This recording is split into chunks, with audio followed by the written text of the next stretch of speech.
Hey, welkom terug bij Karin's Papercraft. Welcome back, thank you very much for watching. Wat leuk dat je weer kijkt, dankjewel. En vandaag kan ik je een houder laten zien voor mijn blending borstels. And today I'm showing you how you can make a holder for your blending brushes. I use more than one blending brush. There's no need to, but I find it more convenient. So I have a dark blue and a light blue, a dark brown and a light brown, etc. Ik gebruik meer van die borstels. Vind ik gewoon handig. Donkerblauw, lichtblauw. Dan kun je doorwerken. It means that you can work more quickly. And for a workshop, it's convenient if you have more than one brush. En ook met een workshop is het handiger als je meer dan één borstel hebt. Nou, de houder heeft een stevige bodem. There's a sturdy bottom. And in fact, it's just a series of basic boxes. Het is gewoon een reeks basisdoosjes die ik aan elkaar plak. Kijk, en die borstel kan er zo in. You can put your brushes in like that. And also, when you've cleaned them and they have to dry, you can put them in like that until they're dry. En als ze moeten drogen nadat je ze hebt uitgespoeld, dan zet je ze ondersteboven erin, tot ze droog zijn. En dan gaan ze er zo weer in. And when they're dry, you put them in like that. Okay though, so, here I have made 2 tiers already. Ik heb hier al 2 rijen gemaakt. Deze heb ik ook al gemaakt. Dan kun je zien dat het eigenlijk gewoon losse doosjes zijn. I've made these as well. You can see that they're sort of separate boxes. And I found it convenient to give the color of my brush the same color as the cardstock. Ik vond het handig om de kleur van mijn borstel ook de kleur van het kaartkarton te geven. En wat ik dan eerst doe is 2 doosjes maken en ze aan elkaar plakken. First I make 2 boxes and I stick them together. Just using my Tombow. Gewoon met de multifunctionele vloeibare lijm, de Tombow. Wat lijm erop. En dan kijk ik van bovenaf goed dat ze goed tegen elkaar passen. En je houdt ze even vast. From the top and make sure that they align properly.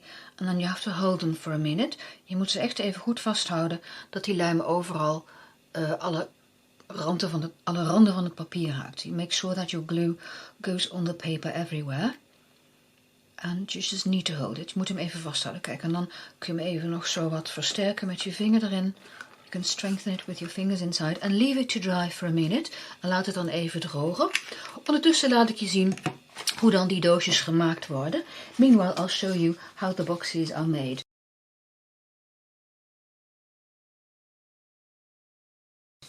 The width is the same. De breedte is hetzelfde voor alle doosjes. Het enige dat anders is, the only thing that's different, see, it needs another pinch here, moet nog even knijpen.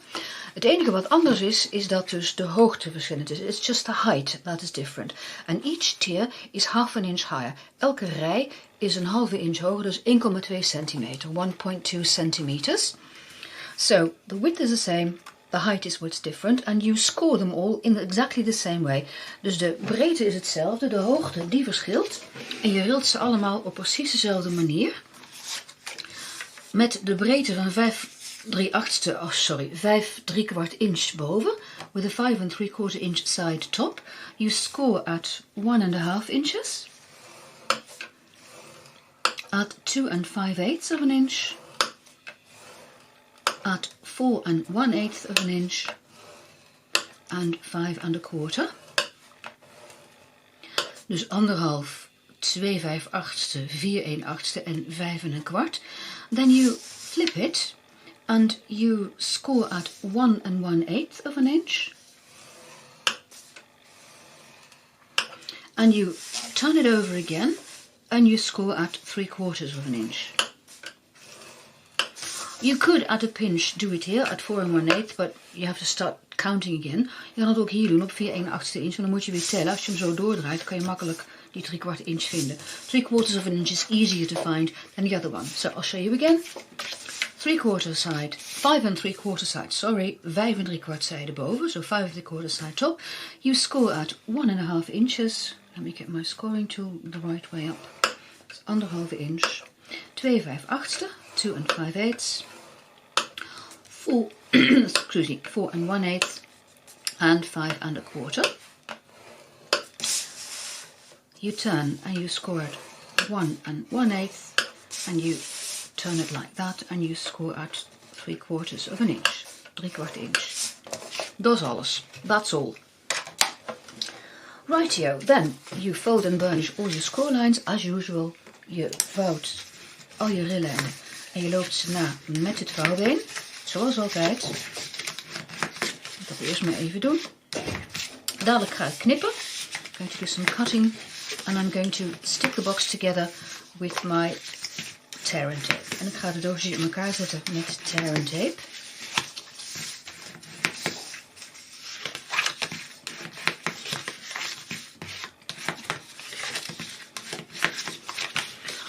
Oké, let my steps. Ja, ik ben aan het filmen, dat klopt.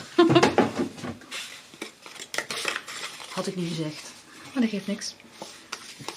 That was my husband asking if I was filming, and I said yes I was. I didn't tell you. I forgot to tell him. Normally I just say I'm filming and then he knows well, to be more or less quiet. Meestal dan zeg ik het wel even dat ik aan het filmen ben en dan weet hij dat hij wat rustiger aan kan doen. Lukt niet altijd. Doesn't always work like that. Because he has to live here as well. Well, hij leeft hier ook uiteindelijk. Oké, nou je hebt gezien dat ik hier zo de randjes heb weggeknipt. Ik heb de bodem recht omhoog geknipt. You saw me cut away these and cut up straight along the bottom.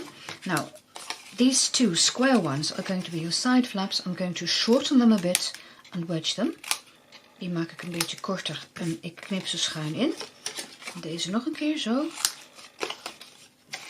Het is eigenlijk het simpelste doosje dat je maar kunt indenken. It's a really simple box. The most simple box you can think of. Along the top here, I'm going to cut in as well, but I'm going to wedge there as well, but a tiny wedge. Ga ik gewoon zo meteen al schuin inknippen. I just make the wedges while cutting.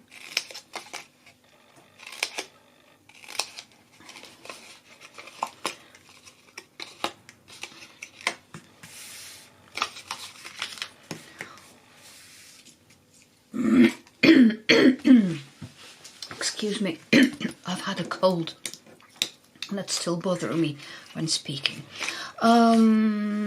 I would have done better to put my tear and tape there on first. Het was handiger geweest als ik eerst mijn tear and tape erop had vastgezet. Ik zal je zo meteen laten zien waarom. I'll show you why in a minute. Now I have to do 4 things. Ik moet nu 4 dingen doen om hem vast te zetten. Dat kan ook makkelijker in 1 keer. You can also do that easily in one go. There we go. You want some tear and tape along here as well. De zijkant. So along the side of the box you want tear and tape too. And let me think. This is going to be my front. So I want some tear and tape here. And this is going to be my back. And let me just think, I want some tear and tape along the middle. Ja, de achterkant zet ik wat tear and tape op het midden. Dan even goed aanduwen. Press down well on your tear and tape. And then you can stick the box together. First I'm going to fold in the top and I'm leaving that one for a minute. Ik ga eerst de bovenkant omvouwen. En ik laat dan de rechtse eventjes voor wat het is. Dus ik vouw ze om. En doe ze even goed vast. Dan vouw je hem zo om. Fold in that one. Remove your backing and fold your box over. And now I'm taking this one and putting it inside the box. And now it will go over that flap. So you don't see that flap. You can't see the flap anymore. Kijk, deze doe ik er dan zo overheen. En dan zie je dat zijflapje niet meer. Vind ik gewoon mooi. I think it goes for a neater look. Then the bottom. And you put the side flaps in first. Then the back flap on top. From the top I'm checking if my sides are straight. Kijk even van bovenaf of die zijkanten recht zijn. Dan kan hij er overheen. Even aanduwen met je vouwbeen. En je hebt weer een doosje klaar. And there's another box ready. Now to show you what I meant by putting the tear and tape on first.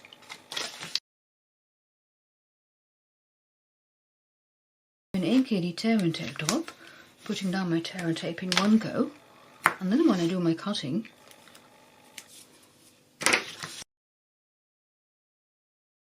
Kijk, want ik kan hem nu gewoon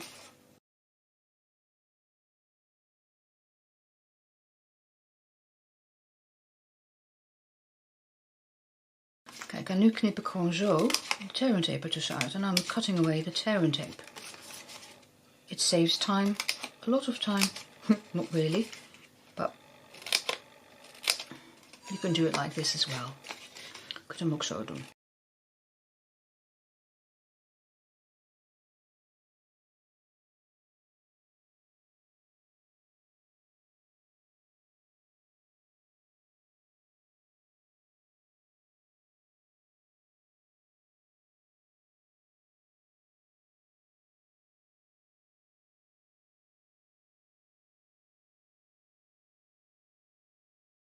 De voorkant is die tussen die twee flapjes in zit. The front is the one which is in between the two side flaps.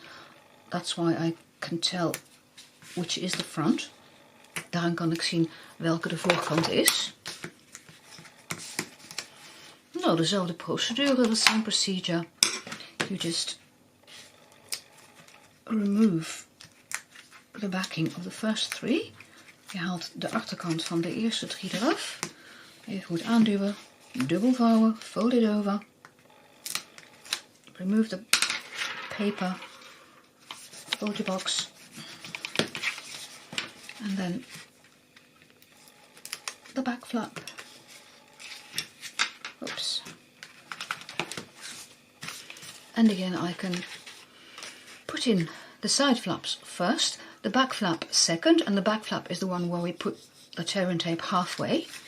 Eerst de zijkantjes en dan de achterkant. En de achterkant kan ik ook heel makkelijk zien, want daar heb ik die tear and tape halverwege geplakt. Ik kijk weer even van bovenaf, zo. En dan gaat de voorkant eroverheen. Front flap goes on. Push down the bottom. The bottom, Karin. That's what you get speaking 2 languages in one go. Sometimes you get the accent wrong.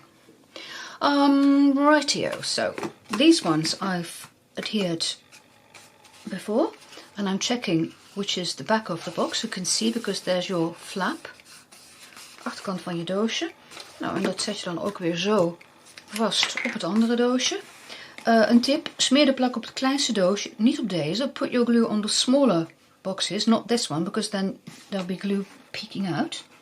At least this is the size that you know, that you are exactly sure of. Deze maat weet je precies welke maat de goede maat is. Zo. De plak erop.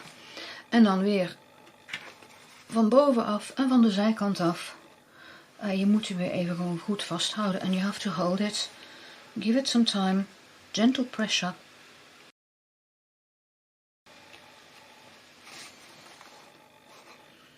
En dan ga ik er wel zo met mijn hand in. I just put in my fingers and press. You could also try your bone folder.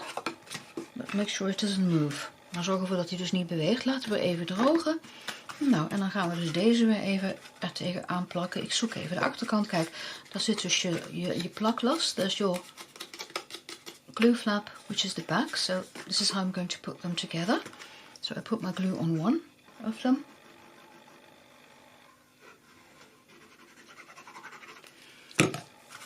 And again, I'm adhering my boxes, checking all the time that I have the edges as straight as I can get them. En ik controleer steeds dat ik dan de zijkantjes mooi tegen elkaar aan heb zitten. Nou, en als die dan een beetje gedroogd is, kan hij er hier zo bovenop. When this has dried, I can attach it to that one. But before I do that, I'm leaving them to dry. I'm showing you how you can make a sturdy bottom. Like with this box. Ik laat je zien hoe je dus die stevige onderkant kunt maken. Ik heb zwart cardstock genomen. I took black cardstock. Because, well, it's the bottom. It'll get dirty if you use anything else. Het wordt alleen maar vies als je iets anders gebruikt.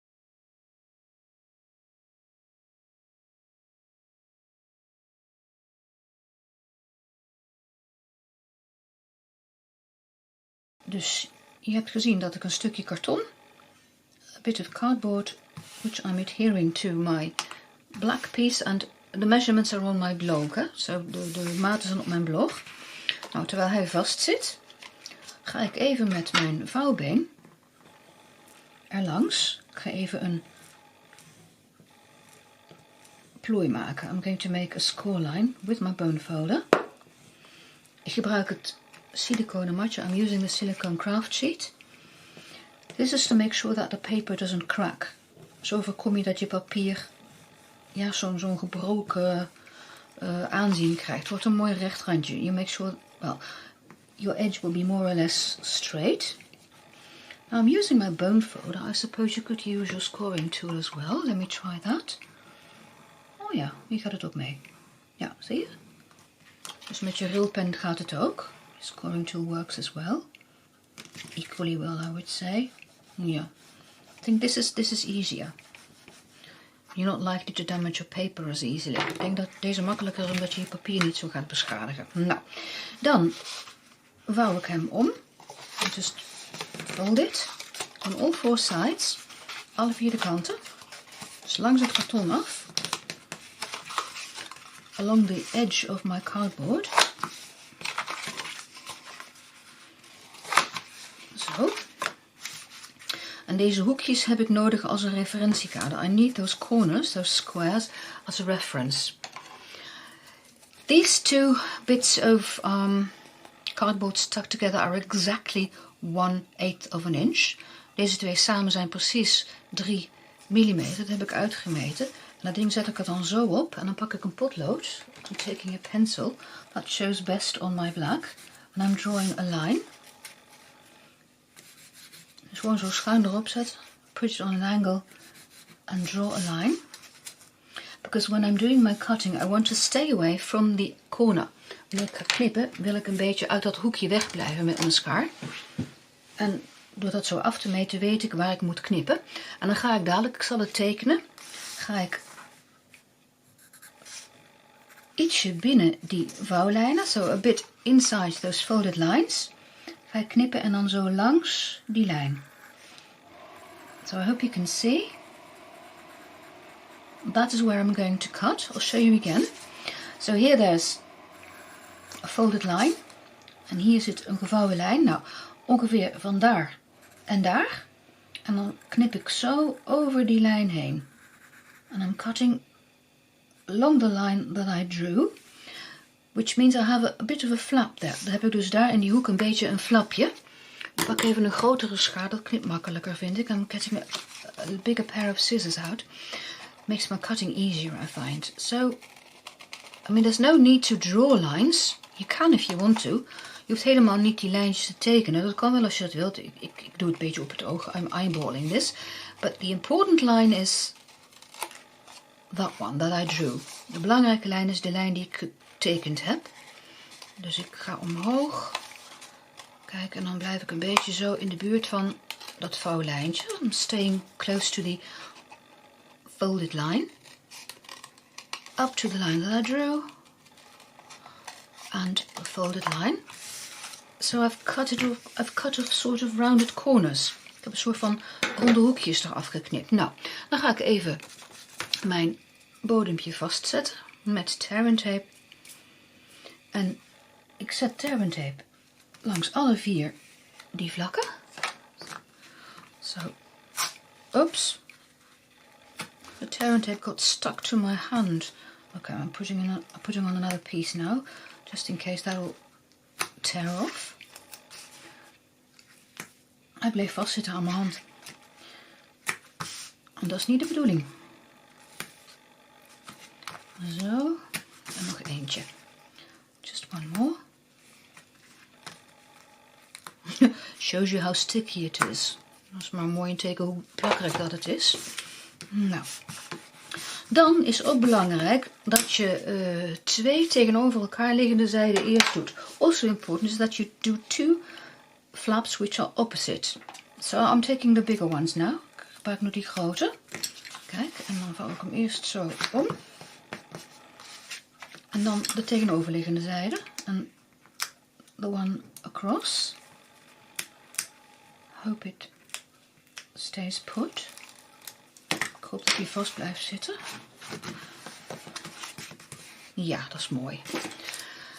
Nu ga ik hier die hoekjes invouwen met mijn vouwbeen. I'm going to fold in these corners. That is tucking them in like a sheet. Ik vouw ze in zoals je een laken mooi invouwt in de hoeken.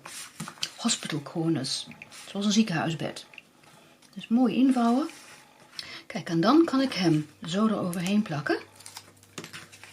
Dus die hoekjes zijn mooi ingevouwen. Kijk, en dan doe ik met mijn vouwbeen zo dat het hoekje mooi rond is. I round my corner with my bone folder.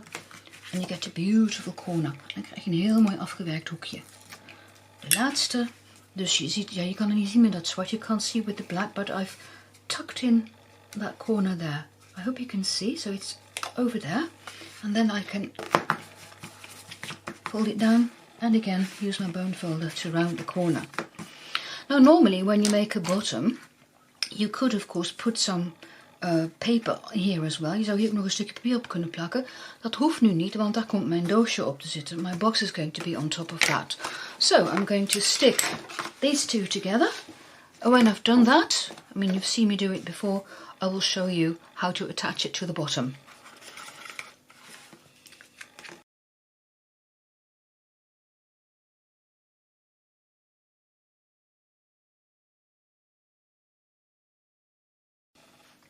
Zo, die heb ik even laten drogen. I allowed it to dry.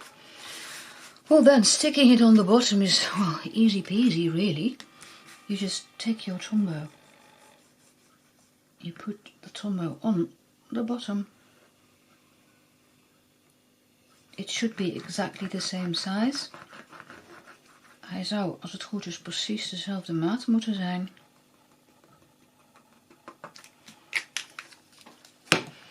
En dan zorg ik weer dat hij mooi rechterop komt. En ik kan dan aan de zijkanten voelen. I can feel from the sides that it's in the correct position. And then I can push down. Dan duw ik hem even naar beneden. Zodat hij echt goed vast zit. Until it is attached. Give your glue some time to dry.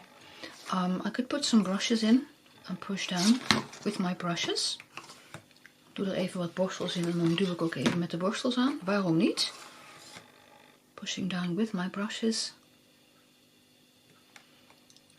Okay, so this is how you can make a holder for your blending brushes. En zo kun je dan een houder maken voor je blending borstels. Nou, dankjewel voor het kijken. Thank you very much for watching and see you next time. Bye bye.